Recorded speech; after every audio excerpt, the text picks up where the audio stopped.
नमस्कार भक्तों, आज हम फागुन मास के शुक्ल पक्ष की एकादशी 11वें अध्याय और अमल की एकादशी यानी आंवला एकादशी का बारे में जानेंगे।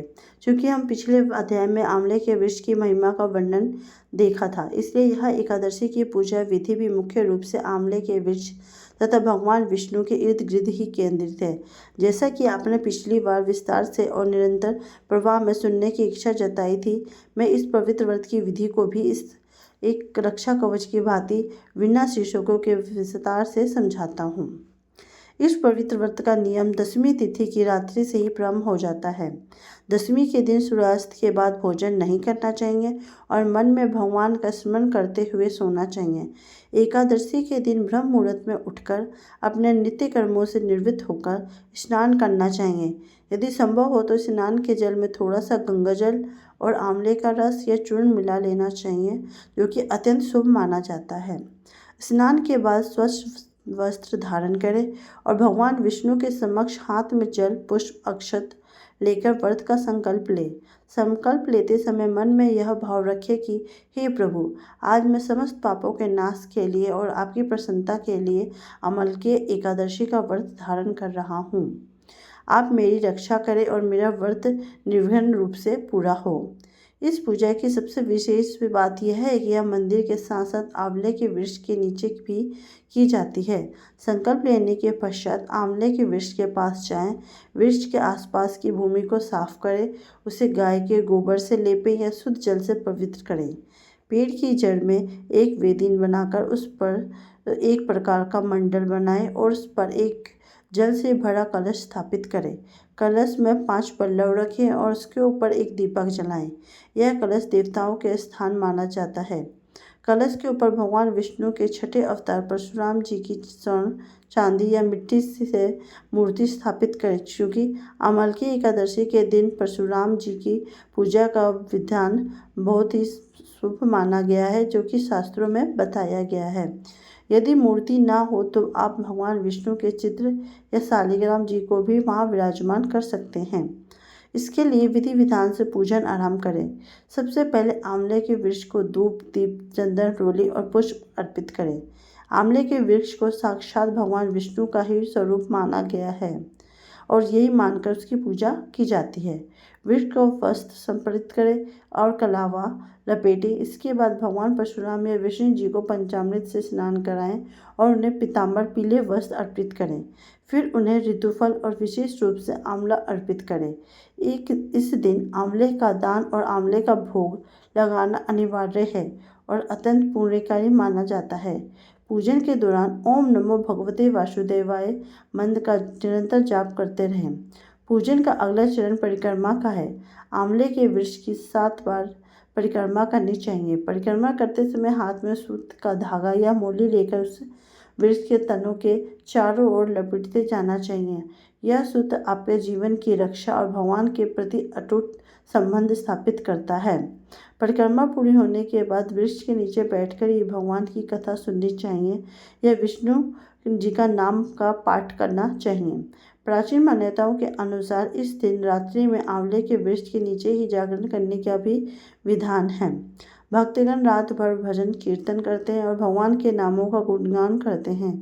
यदि वृक्ष के नीचे संभव ना हो तो घर के मंदिर में ही जागरण करना चाहिए।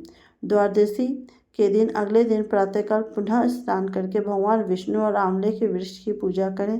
इसके बाद किसी योग्य ब्राह्मण को भोजन कराएं। दान में कलश, वस्त्र और विशेष रूप से आंवले का दान देना चाहिए।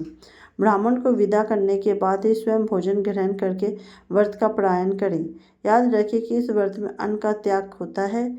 आप फलाहार में आंवले के व्यंजनों का प्रयोग कर सकते हैं। जो मनुष्य इस विधि से श्रद्धापूर्वक अमल की एकादशी का व्रत करता है, उसे हजारों गोदान के समान पुण्य मिलता है और वह समस्त पापों से मुक्त होकर विष्णु लोक में को प्राप्त होता है।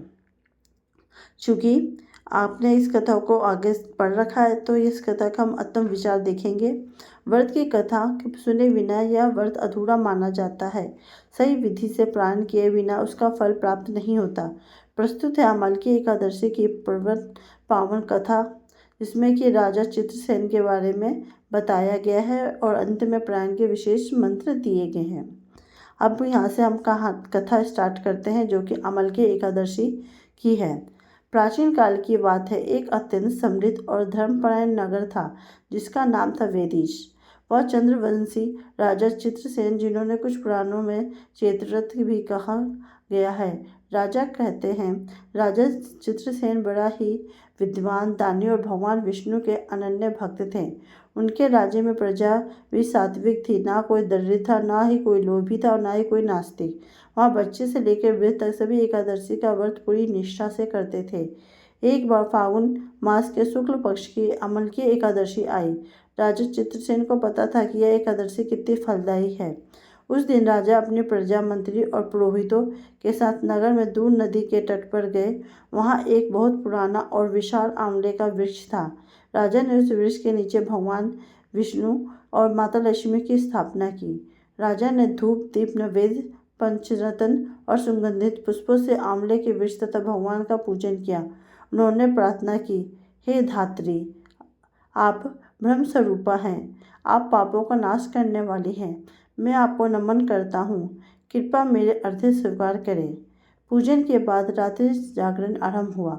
पूरी रात वहाँ भजन, कीर्तन और हरि कथा का प्रवाह चलता रहा।